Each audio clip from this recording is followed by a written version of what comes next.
Hello students, आपका स्वागत है एक बार फिर से केमिस्ट्री पाठशाला bye Anurag Tripathi sir.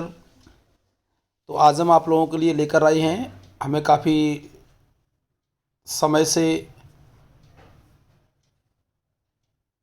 Irregular हो गया था मैं। अब आपको पर डे कोई ना कोई एक वीडियो केमिस्ट्री का मिलता रहेगा। चैनल से आप लोग जुड़े रहें। क्लास 12th के लिए बहुत ही इम्पोर्टेंट मैटर लेके आता हूँ मैं। देखिए ध्यान से, चैप्टर 9 शुरू करता हूँ, कोऑर्डिनेशन कंपाउंड्स। इसमें कुछ मैं प्रैक्टिस सेट बनाए हैं, आप चाहो तो प्रिपरेशन कर सकते हैं। जैसे कि मैं शुरू करता हूँ, पहला क्वेश्चन है which types of isomers are following pair of complexes. Which types of isomers are following pair of complexes. इसका आधा पार्ट अभी नहीं है, मैंने यहाँ आइसोमरिज्म से उठाया है, तो आप देख लीजिए। इसमें देखिए ध्यान से, CONH3 का होल 5 VrSO4 है। SO4 कहाँ है? काउंटर आयन में है। और सेकेंड एग्जांपल में SO4 आप देखिए, सेकेंड में आप देखिए SO4 कहाँ है? अंदर हो गया। ठीक है, तो ये आइसोमर्स कैसे कहलाते हैं? आयोनाइजेशन आइसोमर्स कहलाते हैं। आयोनाइजेशन आइसोमर, जिसमें कोऑर्डिनेशन स्फेयर और जो काउंटर आयन है, इन दोनों में अगर निगेटिव चार्ज वाला स्पीसीज अगर एक्सचेंज कर ले तो आयोनाइजेशन आइसोमरिज्म हो जाती है। ओके, आता है समझ में। सेकेंड क्वेश्चन देखते हैं, which types of isomers are following pairs of complexes. दूसरा मैंने फिर बनाया, इसमें मैंने Cl2 एंड NO2 को इंटरचेंज किया। आप देखिए ये भी आयोनाइजेशन आइसोमर्स है। नेक्स्ट क्वेश्चन देखिए, which type of isomers are following pair of complexes. इसमें आप देख रहे हैं ये बाइसेंट्रिक कॉम्प्लेक्स कंपाउंड है। CONH3 का होल 6, CrCN का होल 6 Cr, और इसमें आप देख रहे हैं मेटल चेंज हो रहे हैं लिगेंड शेप में। Then this type of isomers are called coordination isomers. Coordination isomers, ध्यान रखने। आप आगे बढ़ते हैं। Which type of MC bonds. MC bond जानते हो? Here means of M is metal, means of M is metal and C is carbon. तो इसमें मेटल और कार्बोनिल जो बॉन्ड्स हैं, इसमें C क्या है? कार्बोनाइल ग्रुप है, इसके साथ में बॉन्ड जुड़ेगा। तो इसमें ध्यान रखना, इसमें दोनों होते हैं, सिग्मा बॉन्डिंग भी होती है और पाई बॉन्डिंग होती है। और इसकी रिसर्च सबसे पहले मॉन्ड साहब ने की थी। मॉन्ड साइंटिस्ट का नेम है, जिसमें इन्होंने ये निकिल मेटल का प्योरीफिकेशन कराया था। निकिल मेटल का प्योरीफिकेशन कराया था। ओके, नेक्स्ट क्वेश्चन लेके चलते हैं। What is the function of ligands in complex compounds. Complex compounds में लिगेंड्स क्या करते हैं? जो लिगेंड्स होते हैं वो इलेक्ट्रॉन पेयर डोनर्स होते हैं। इलेक्ट्रॉन पेयर डोनर्स होते हैं जो central metal means D block element के साथ में कोऑर्डिनेट बॉन्डिंग कर लेते हैं और कॉम्प्लेक्स कंपाउंड बन जाता है। नेक्स्ट आता है, what is the oxidation number of Fe in FeCO का होल 5। ये देखिए FeCO के होल 5 में, FeCO के होल 5 में ऑक्सीडेशन नंबर क्या होगा? तो आंसर है 0 होगा। 0 कैसे होगा सर? बताता हूँ मैं 0 कैसे होगा। देखना यहाँ लिगेंड कौन है? CO। CO कैसा लिगेंड है? न्यूट्रल। तो न्यूट्रल पे चार्ज नहीं होता है, तो 0। 0 इंटू 5, 0 इंटू 5 तो क्या हो जाएगा? 0 इंटू 5 हो जाएगा, एक मिनट, यस, 0 इंटू 5 क्या हो जाएगा? 0 हो जाएगा। तो आंसर भी क्या आ जाएगा? 0 आ जाएगा। Fe का कोई भी प्राइमरी बैलेंस ही नहीं बनेगी। Next, what is the oxidation number of Fe in K4 FeCN का होल 6। यहाँ मन से देखना, यहाँ देखो लिगेंड कौन है? CN पर कितना नेगेटिव चार्ज होता है? -1। तो -1 इंटू 6 कितना हो गया? इज इक्वल टू हो गया 6। तो 6 क्या? 6 माइनस के, 6 किसके बड़ा? 6 माइनस के। अच्छा, तो बाहर से देखो K किसके मिल रहे हैं? 4, तो +4 बाहर से मिल रहा है। अब +4 बाहर से है, -6 अंदर है, तो ओबियसली Fe पर कितना बचा? आप बैलेंस करेंगे, मैनेज करेंगे, तो 6 माइनस का 4 माइनस तो कैंसिल आउट, 4 प्लस और 6 माइनस। आप गैस करो कितना प्लस बचना चाहिए Fe पे? 2 प्लस। तो यहाँ पर आंसर हो जाएगा, यहाँ पर आंसर हो जाएगा, यहाँ 2 प्लस का 2 Fe का। ध्यान रखना, ऑक्सीडेशन नंबर जरूर चाहिए, IUPAC नेम में भी काम आती है। नेक्स्ट क्वेश्चन है, which complex is used as anti cancer. Right formula. Cancer या एंटी ट्यूमर के फॉर्म में तो सिस प्लेटिन यूज होता है, जिसका फॉर्मूला सिस सिस क्या है सर? सिस एंड ट्रांस ये आइसोमर्स होते हैं, सिस एंड ट्रांस ये आइसोमर्स होते हैं। तो PTNH3 का होल ट्वाइस Cl2 ये हो गया। ओके, मैंने इसके IUPAC नाम का एक वीडियो बनाया, आप चाहो तो देख सकते हो। आगे बढ़ते हैं। व्हाट इज मोहर सॉल्ट? मोहर सॉल्ट क्या होता है, इसका फॉर्मूला लिखना है। तो मोहर सॉल्ट एक डबल सॉल्ट होता है जिसका फार्मूला FeSO4.NH4 का होल ट्वाइस SO4.6H2O। ये डबल सॉल्ट होता है, सल्फेट इसमें 2 टाइम्स है। नेक्स्ट क्वेश्चन है what is TEL? TEL tetra ethyl lead is an important organometallic compound. It is mostly used as anti-knock substance in petroleum. Petroleum के field में anti knocking का work करता है TEL tetra ethyl lead. Next question देखिए, which method is use for purification of nickel? अभी मैंने बताया था ऊपर मॉन्ड मेथड, वही मॉन्ड यहाँ लिख के आ गया। आप आंसर देखें मॉन्ड मेथड, आप आंसर देखें ये लिखा Mond method. By formation of complex, एक कॉम्प्लेक्स बनता है NiCO का होल 4। ओके, आता है समझ में। नेक्स्ट चलते हैं। Right the geometry of complex, बहुत अच्छा क्वेश्चन है, CBSE बोर्ड में भी बहुत बार आता है। टेट्राहेड्रल हो या स्क्वायर प्लेनर, ठीक है, तो इसका कोऑर्डिनेशन नंबर कितना होगा? 4। मतलब ये क्वेश्चन आएगा कि जिसका कोऑर्डिनेशन नंबर 4 है उसकी जियोमेट्री या तो टेट्राहेड्रल होगी या स्क्वायर प्लेनर होगी। और अगर 6 है तो 6 वाले की गारंटीड ऑक्टाहेड्रल ही होगी, ऑक्टाहेड्रल ही होगी। ओके, नेक्स्ट क्वेश्चन देखिए। क्वेश्चन है व्हाट इज निकल डाई मिथाइल ग्लाइऑक्साइम? तो आंसर देना है कीलेट। उल्टा क्वेश्चन पढ़ लो, उन्होंने क्वेश्चन किया कीलेट का एक एग्जांपल लिखो, तो NiDMG, NiDMG पढ़ा होगा कहीं, NiDMG। सर DMG क्या है? Ni for nickel, D di, M methyl, G glyoxime. आता है समझ में, nickel di methyl glyoxime. Next देखिए, write the coordination number in K4FeCN का होल 6 एंड KFeCl के होल 4 में। कोऑर्डिनेशन नंबर जानते हो? Number of monodentate ligands, number of monodentate ligands. तो यहाँ CN मोनोडेंटेट है, Cl मोनोडेंटेट है, तो CN कितना लिखा है यहाँ? 6, तो इसका हो गया 6। Cl कितना लिखा? 4, तो यहाँ 4 हो गया।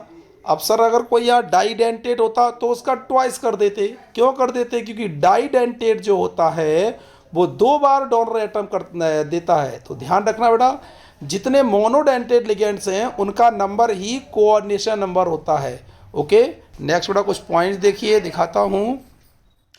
Coordination compounds theory given by Alfred Werner. Coordination compounds की थ्योरी किसने दी थी? अल्फ्रेड बर्नर ने। Secondary valency is represented by coordination number in a complex. भैया 2 तरह की वैलेंसी होती हैं बर्नर के। According to Werner there are 2 type of valency, first is primary valency and second is secondary valency. And here in the complex compound primary valency represent the oxidation number of central metal. ये लिखा हुआ है मैंने, central metal का जो oxidation number है वो primary valency को करता है, जबकि कोऑर्डिनेशन नंबर है वो करता है सेकेंडरी वैलेंसी को। ठीक है, ध्यान रखना। और किसी भी स्टूडेंट को IUPAC नेम में अगर प्रॉब्लम आ रही है तो मेरा एक वीडियो पड़ा, उसमें देखना, दोनों चीज़ें मैंने बताई हैं, कोऑर्डिनेशन नंबर की बताई है, ऑक्सीडेशन नंबर की बताई है। ओके, आगे चलता हूँ। In complex compound the primary valency are ionisable but secondary valency is non ionisable. ध्यान रखना, जो प्राइमरी वैलेंसी है, क्यों? क्योंकि प्राइमरी वैलेंसी तो ऑक्सीडेशन नंबर को शो करती है तो वो आयोनाइजेबल हो जाएगी, लेकिन सेकेंडरी वैलेंसी तो कोऑर्डिनेशन नंबर शो करती है, और कोऑर्डिनेशन नंबर डिपेंड करता है नंबर ऑफ डोनर एटम पे। अभी मैंने बोला था मोनोडेंटेट के नंबर ही तो होंगे कोऑर्डिनेशन नंबर, तो डाइडेंटेट तो दुगना कर देंगे। ठीक, ओके, आगे बढ़ते हैं। अगला पॉइंट देखिए, the species with in the square bracket. बड़ा इसमें एक स्क्वायर ब्रैकेट होता है, स्क्वायर ब्रैकेट जिसे हम बोलते हैं कॉम्प्लेक्सिस। ये लिखा है कॉम्प्लेक्सिस, या कह सकते हैं coordination entity. While the ions, outside जो आयंस होते हैं स्क्वायर ब्रैकेट के, those are called counter ion. बड़ा पहले हो कोई दिक्कत नहीं, बाद हो कोई दिक्कत नहीं, बट उन्हें बोलेंगे काउंटर आयन। बोलेंगे क्या? काउंटर आयन ही बोलेंगे। ओके, आगे चलते हैं। अच्छा क्वेश्चन है, हाइब्रिडाइजेशन पूछा है। टेट्राहेड्रल ज्योमेट्री है वो टेट्राहेड्रल ज्योमेट्री वाले जो कॉम्प्लेक्सेस हैं वो sp3 हाइब्रिडाइजेशन शो करते हैं, लेकिन जो स्क्वायर प्लेनर वाले हैं ये sp2 यहाँ गलत लिख क्या है, ये sp2d और होना चाहिए, यहाँ d और बना देना d। ओके, sp2d या dsp2, ठीक है बड़ा ध्यान रखना ये चीज़, यहाँ करेक्शन है कर लेना इस जगह। आगे चलते हैं, नेक्स्ट पॉइंट ये वाला H2O aqua NH3 amine Cl1 chlorido ETC are unidentate ligand, जिन्हें मोनोडेंटेड बोल रहा था इन्हें यूनिडेंटेड भी बोलते हैं, because these have only single donor atom, जिनके पास सिंगल डोनर एटम होता है वो होते हैं यूनिडेंटेड, और जिनके पास डबल होता है वो होते हैं डाइडेंटेड। ये देखो डाइडेंटेड के दो एग्जाम्पल लिखे बहुत अच्छे वाले, कौन से, EN ethane 1,2 diamine and oxalate C2O4, ये बड़ा दोनों के दोनों डाइडेंटेट हैं। नेक्स्ट पॉइंट आता है बहुत important, EDTA ethylene diamine tetra acetato, इसका फुल फॉर्म बताया बेटा, इस पर 4 नेगेटिव चार्ज होते हैं, EDTA carry 4 negative charge, but इसमें 6 डोनर एटम होते हैं, ध्यान रखना। तो अगर 6 डोनर एटम होंगे तो ये हेक्साडेंटेट हो जाएगा, EDTA is a hexadentate ligand. Okay, अब नेक्स्ट देखना ये क्वेश्चन कितना अच्छा पॉइंट है, देखना ध्यान से, ये लास्ट वाला ये पॉइंट देखना। इन FeC2O4 का होल थ्राइस पर 3 नेगेटिव लगे हैं, इसमें ये पूछा इसका कोऑर्डिनेशन नंबर क्या होगा Fe का, तो इसमें लिखा है 6। अब जो बच्चे रट के पढ़ते हैं वो क्या आंसर देते हैं, यहाँ 3 है सर, क्योंकि C2O4 कितने हैं, 3 है, लेकिन नहीं है, मैंने कहा था C2O4 कैसा है, डाइडेंटेट है, तो डाइडेंटेट का ट्वाइस करना पड़ेगा, 3 है तो 6 हो जाएगा भैया, ध्यान रखना। और ऑक्सीडेशन नंबर कितना है Fe का, +3 है। सर ये कैसे निकला, देखो C2O4 पर कितने नेगेटिव होते हैं, 2 नेगेटिव। ओके, तो 2 3 जा 6, ये 2 3 जा 6 यहाँ हो जाएंगे, 2 3 जा 6 हो जाएंगे। 6 में कितने नेगेटिव ऊपर शो हो रहे हैं, 3 नेगेटिव। अब 3 नेगेटिव शो हो रहे हैं तो Fe मैनेज किसे करेगा, 3 नेगेटिव को, तो इसलिए Fe पर कितना आ जाएगा, +3 आ जाएगा। आता है समझ में, +3 आ जाएगा। आगे बढ़ते हैं, कुछ पॉइंट और बचे हैं। The complex in which inner orbital is used in hybridization are called inner orbital or low spin or spin paired complex। इसमें एक थ्योरी थी बेटा अपनी VBT, वैलेंस बॉन्ड थ्योरी।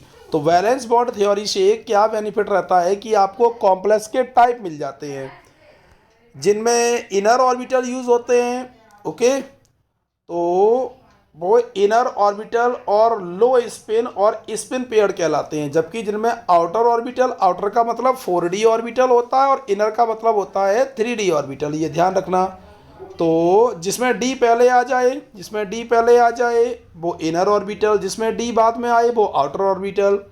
तो आउटर ऑर्बिटल और हाई स्पिन, और इन्हें बोलते हैं spin free complex, spin free complex, ये ध्यान रखना, अच्छा क्वेश्चन है। आगे चलते हैं, EDTA is use in the treatment of lead poisoning. अगर किसी के ह्यूमन बॉडी में लेड की पॉइजनिंग हो गई है तो उसे EDTA का इंजेक्शन दिया जाता है। क्या करता है, EDTA उस लेड के साथ में कॉम्प्लेक्स बना के यूरिन से बाहर निकल जाता है और वो जिसे लेड पॉइजनिंग हुई है वो बच सकता है, बच जाता है। Next, hardness of water. Water अगर हार्ड है, जिसमें कैल्शियम और मैग्नीशियम के क्लोराइड सल्फेट ये आयंस हैं, तो हार्ड वाटर हार्ड माना जाता है। तो इसका एस्टिमेशन किया जाता है सिंपल टाइट्रेशन विथ Na2EDTA। इसमें भी वही होता है जो अभी ऊपर बताया था लेड पॉइजनिंग में, क्या EDTA Na2EDTA बॉडी कह रहा वाटर के साथ में ऐड हुआ तो उसमें सोडियम तो अलग हो गया और कैल्शियम EDTA को उठा के अलग कर दिया। इस तरह से वाटर की हार्डनेस खत्म हो जाती है, सोडियम को अलग टाइट्रेशन करके अलग कर देते हैं। ओके, नेक्स्ट चलते हैं, विटामिन B12 जिसका केमिकल नेम होता है साइनोकोबालामिन, पढ़ा होगा आपने। ये कॉम्प्लेक्स है वो भी कोबाल्ट का, इसमें से बहुत चांस है क्वेश्चन के बेटा, 1 2 3 बहुत अच्छे। विटामिन B12 कॉम्प्लेक्स है CO3+ का, हीमोग्लोबिन कॉम्प्लेक्स है Fe2+ का, और क्लोरोफिल कॉम्प्लेक्स है Mg2+ का। ओके, ये बहुत अच्छे पॉइंट हैं तीनों, लर्न करना, बहुत अच्छे पॉइंट हैं तीनों।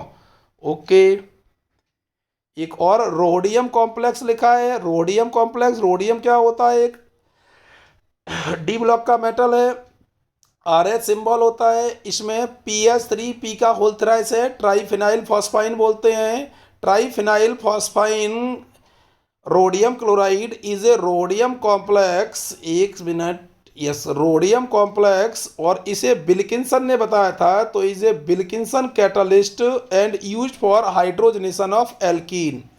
कई पॉइंट होगा, एक तो रोडियम कॉम्प्लेक्स का फॉर्मूला ये लिखा है, विल्किंसन कैटालिस्ट ये लिखा है, ओके। यूज किस में करते हैं, हाइड्रोजनेशन ऑफ एल्कीन में। ये याद रखना, ये कॉम्प्लेक्स है, रोडियम का एक कॉम्प्लेक्स है, रोडियम का एक कॉम्प्लेक्स है, ओके।